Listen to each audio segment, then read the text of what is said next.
Hello, and welcome to the third and final episode of the City of London Poltergeist, Series 2 of the Poltergeist Project with me, historian Stephen Miller. I'll be covering around 2,000 years of history in this episode, so settle down, grab a coffee or a tea, I'm a black coffee guy, and get ready to dive back into this historic paranormal story. In the last episode, I talked about some of the individuals involved in the strange phenomena at the London office of the St John Del Rey Mining Company. I also covered some of the history of the company and their slavery supported Brazilian gold mines, before revealing that the building where all this activity took place was Finsbury House. In this episode, I'm going to look more into the history of Finsbury House and the site it was built on, look again at the phenomena and whether I can offer any explanations, paranormal or not, and finally introduce Series 3 of the Poltergeist Project, with a case that's unlike any I've ever come across before. Finsbury House was built in 1893-94 by architects Gordon, Lowther and Gunton. The architects built several business premises in the City of London, including Basildon House, the Royal Insurance Building, Park House and 1 to 5 London Wall. Finsbury House occupies a large, acute corner plot between Finsbury Circus and Blomfield Street to the north of the city. It has 5 stories plus a basement and was always a multiple occupancy commercial building. It's a beautiful, classical style example of a late Victorian office building and is Grade 2 listed by Historic England. You can see a photo of it on the Poltergeist Project Facebook page.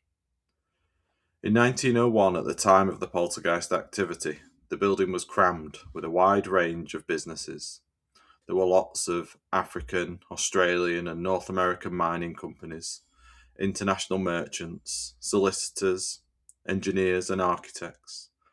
The St John Del Rey Mining Company had multiple offices on the second floor, which they shared with the European Gas Company and the Australian Sulphide Corporation Limited.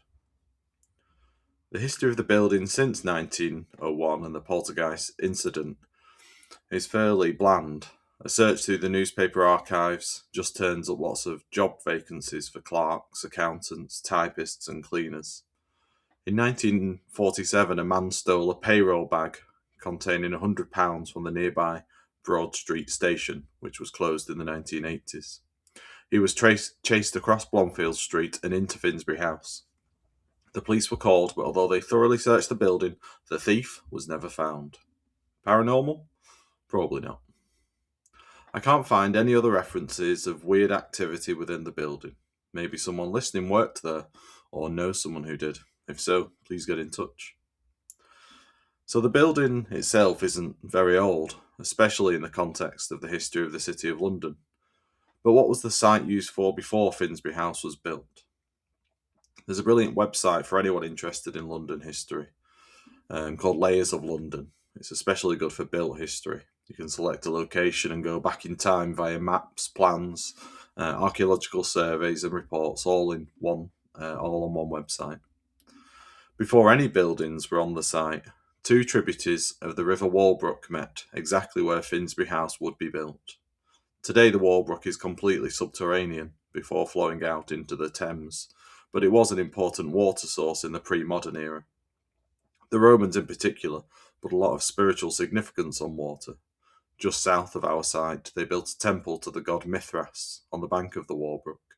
I actually visited the temple last week, that's why I'm mentioning it. It's well worth a look if you're in London. It's a very immersive experience and free. In the medieval period, a small footbridge and possibly a bridge house occupied the site. It was just north of the London Wall, so at the time outside of the city boundary. By the Tudor period, the medieval bridge was widened to take more traffic, and before the Great Fire of London in 1666, some buildings had developed on the site, probably a mixture of commercial and residential. After the fire, the plot became the edge of a laid-out open space called Moorfields. It was one of the largest open spaces in the city. For this reason, the site was chosen as the location for a new Bethlehem Hospital in 1676, initially housing 120 patients. The actual location of Finsbury House would have been in the gardens of the hospital. close to the eastern wing. The gardens were surrounded by a 4-metre high wall that would have followed the same line as the Blomfield Street frontage of Finsbury House today. The Bethlehem Hospital, or Bedlam as it was sometimes known, was notorious in its day for its treatment of those with mental health problems. It's been the inspiration for horror stories and ghost stories for hundreds of years, including a 1946 Boris Karloff film. By the start of the 19th century, the hospital was in such a poor state of repair, it was decided to knock it down and build a new one elsewhere. The site of Finsbury House was then developed into a congregational chapel in 1825, known as Fletcher's Chapel, after its founder, the Church of Scotland minister, Alexander Fletcher. Fletcher was a pioneer who went against the grain to support his own moral causes. In particular, he was noted as a strong advocate for the abolition of slavery. Moses Roper was born into slavery in 1815 in North Carolina, but in 1834 he escaped America for Britain. With him, he had 3 names to contact when he arrived in London, and one of them was Fletcher, who went on to become his patron, funding his studies and publication of his book. On the 26th of May 1836, Roper gave an anti-slavery speech at Fletcher's Chapel, which became one of the most influential in London. In 1846, Fletcher again hosted a former slave, Frederick Douglass, the most important leader of the movement for African American civil rights in the 19th century. He gave a speech to a huge and raptured crowd. He was supported by British abolitionists, Joseph Sturge and John Campbell, who, after Douglass had finished speaking, shouted out, "Frederick Douglass, the beast of burden, the portion of goods and chattels, the representative of 3 millions of men, has been raised up. Shall I say the man? If there is a man on earth, he is a man. My blood boiled within me when I heard his address tonight." Fletcher's Chapel was demolished in 1891 to make way for the commercial development of the site into Finsbury House. I mean, that's been a real whistle-stop tour of the site's history before Finsbury House was built. What does it tell us about our story? We have a Roman and probable prehistoric interest from the River Walbrook, a medieval junction, residences destroyed in the Great Fire of London, Bedlam Hospital and Fletcher's Chapel. Every one of them could provide an excellent backstory for a poltergeist haunting at Finsbury House and the St. John Del Rey Mining Company.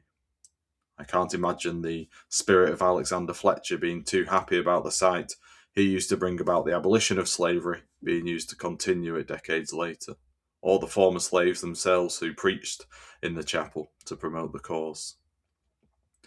But actually, all it really demonstrates is that we don't really know, and I am, I'm afraid, inclined to support a sceptical view of this case. The big thing for me is that French penny in the bottle trick. It seems like the best evidence we have that someone in the office was up to no good, and it makes me very suspicious of lots of the other activity. This whole case has been a bit of a struggle, to be honest, due to the lack of supportive evidence. All I've got is an account transcribed by someone else 3 decades after the events took place. However, it has been a fascinating story, and it's taken me in all sorts of directions I could never have imagined. The slavery connection is really interesting, from a slave-owning mining company to people at the cutting edge of the abolition movement, all on the same site. In the previous episode, I dismissed the idea of guilt around slavery, perhaps leading to someone undertaking poltergeist behaviour. But that was before I knew about the site's connection with abolition, which must have been known at the time, at least by some. Fletcher himself only died 40 years earlier. Maybe someone from the old chapel did have a vendetta, an axe to grind against the mining companies within Finsbury House. It's more likely, I think, an actual living person than a ghost. What do you think? I'd love to have your thoughts on this series, as it's been so different to the first one, the Keighley Poltergeist. A quick mention of a couple of events I'm going to be doing soon. The first is an in-person at Keighley Library on Sunday the 18th of April. I'll be talking all about the Keighley Poltergeist and welcoming stories from the audience. Tickets are free and available on the Bradford Library's website. The second is an online Q&A with the Association for the Scientific Study of Anomalous Phenomena, where I'll be covering the Poltergeist project more widely, including the first two series and probably the third as well. This will be on Thursday the 21st of May at 7 p.m. Check out their website for more details and booking. If you can't join live, then it will be released as a podcast under the Seriously Strange banner. Also, keep an eye on the Poltergeist Project Facebook page for updates on all the series and any events and anything I've got going on. I'm trying to share more on there as I get through these series. I have found some nice images of Fletcher's Chapel, interior and exterior, which I'll share as well. But what next? Series 3 of the Poltergeist Project is in development, early research stages. I spent quite a bit of time looking for my next case. I wanted something different, geographically, historically, and the type of story. The Keithley Poltergeist was a very specific haunting of one person, and this series was centred around a business and an office with a global perspective. They're also both 20th century stories, although in this episode obviously gone back 2,000 years. After all through so many poltergeist cases from across the UK, so many of the usual stones being thrown, windows smashed, cases that were clearly just kids messing around. I've got some potential haunted house type stories, which I would like to do at a later date. I was researching around them when I came across the weirdest poltergeist case I've ever heard of.